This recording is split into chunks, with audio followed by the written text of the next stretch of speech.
সন্তান ডাক দিয়ে কই বাবা আমাকে সুন্দর সোয়া জবাই করবেন, কিন্তু আমি তো আপনার একমাত্র পোলা, আপনি আমার গলার মধ্যে যখন ছুরিটা চালাইবেন, আপনি যখন আমার গলার মধ্যে ছুরিটা চালাইবেন, আপনার চোখটা যখন আমার চোখের দিকে পড়বে, আপনার একটু মায়া লাগতে পারে, মায়া লাগলে ছুরিটা একটু গতি কমে যাইতে পারে। ও বাবা গো, ও বাবা, আপনি আমার চোখের মধ্যে বাঁধন দিয়া দেন, আপনি আমার চোখের মধ্যে বাঁধন দিয়া দেন রে পোলাপান। ইতিহাসটা ঘটনা না, ঘটনা না, এই ঘটনা কইয়া ইতিহাসটা উড়াইয়া দিও না। কুরবানি গোশত খাইবার লাগে আসে নাই, কুরবানির বড় ত্যাগের নাম রে বাবা, ত্যাগের নাম, উৎসর্গের নাম কুরবানি, আল্লাহ নৈকট্য লাভের নাম হলো কুরবানি। কথা কথা ঠিক কিনা? আইরে কি দিয়া ওয়াজটা বুঝাইতাম, সন্তান ডাক দিয়া গে আব্বা গো আমি আপনার একমাত্র পোলা, আমার চোখের বরাবর আপনার চোখটা পড়লে আমার গলার শরীরটা গতি কমে যেতে পারে, আপনি আমার চোখটা বাইন্দা দেন যেন আমার চোখের দিকে আপনার চোখটা না পড়ে। চোখ দুইটা বাইন্দা দিছে।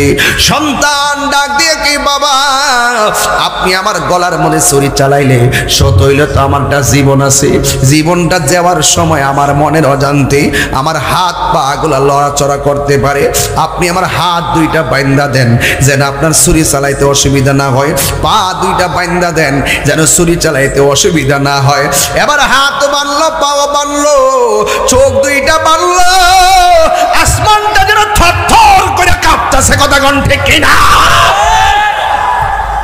হায়রে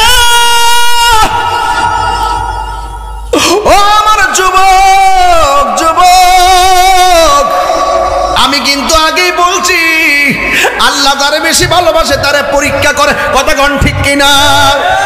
হাত বাঁধছে, পা বাঁধছে, চোখের মধ্যে বান্ধিয়ে ফালাম্মা আসলামা ওয়া তাল্লাহু লিল জাবিন,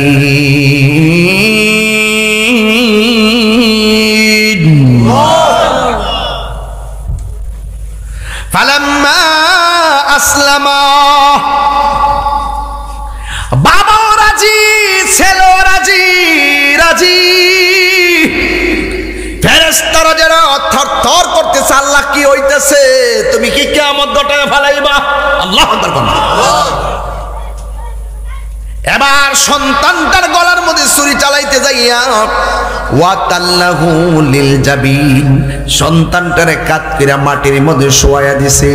যেই মাত্র ছুরিটা চালাইবে ওই মুহূর্তে সন্তানটা বাবারে করুণ সুরে ডাক দিয়ে কয় বাবা গো।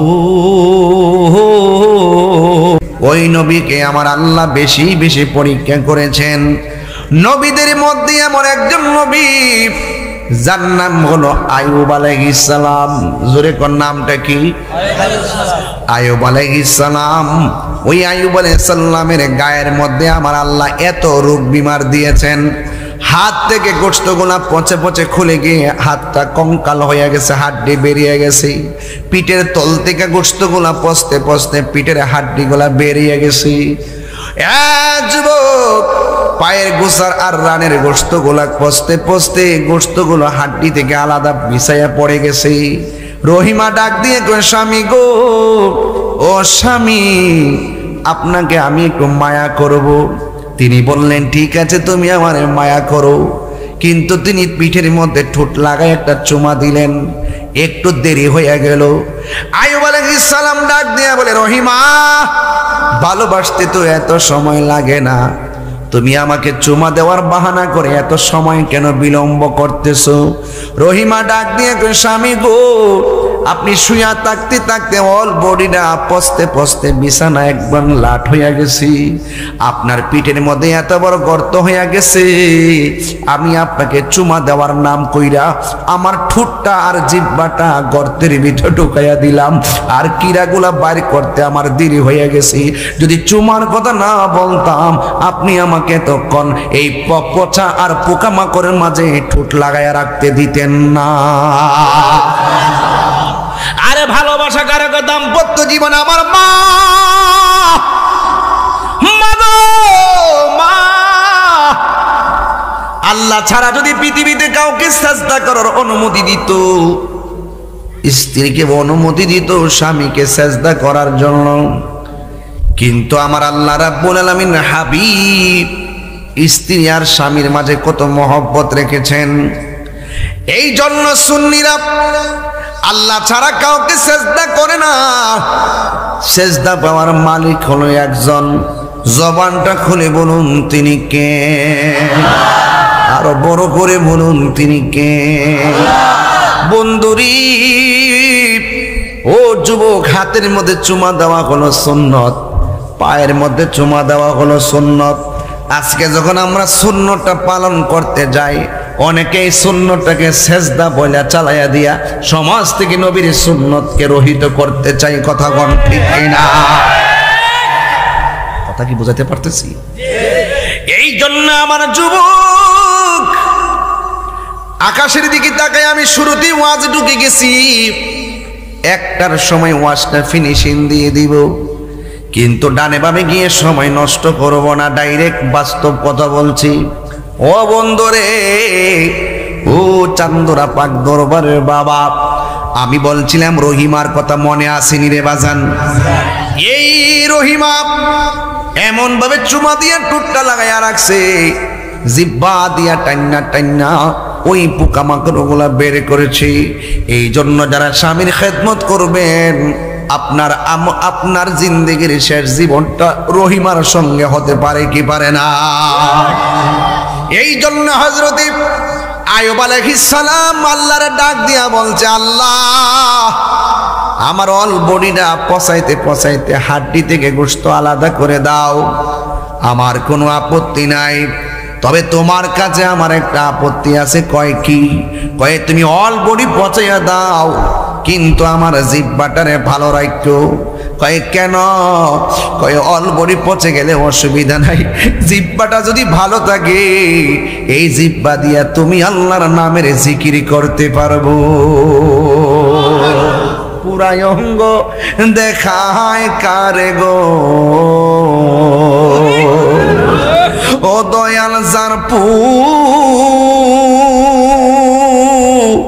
পুরা দেখে না, আমি কার জানাই কার বোঝাই মনে এরি বেদনা, মন দিলাম প্রাণ দিলাম রে, ও দয়াল দিলাম হাম সুলয়ানা, আমি সব দিয়া তোর মন পাইলাম না, আর কি আসে জানা, বুঝলাম না তোর প্রেমের ধারা গো, ওই আমি বুঝি নাই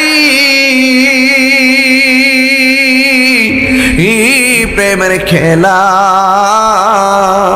বুঝলে কি আর পাইতাম দয়াল এ তো ও যে লাঞ্ছনা, চিৎকার মেরে কি আল্লাহু আকবার বলা যাবে না? অন্তরে খবর জানে কে?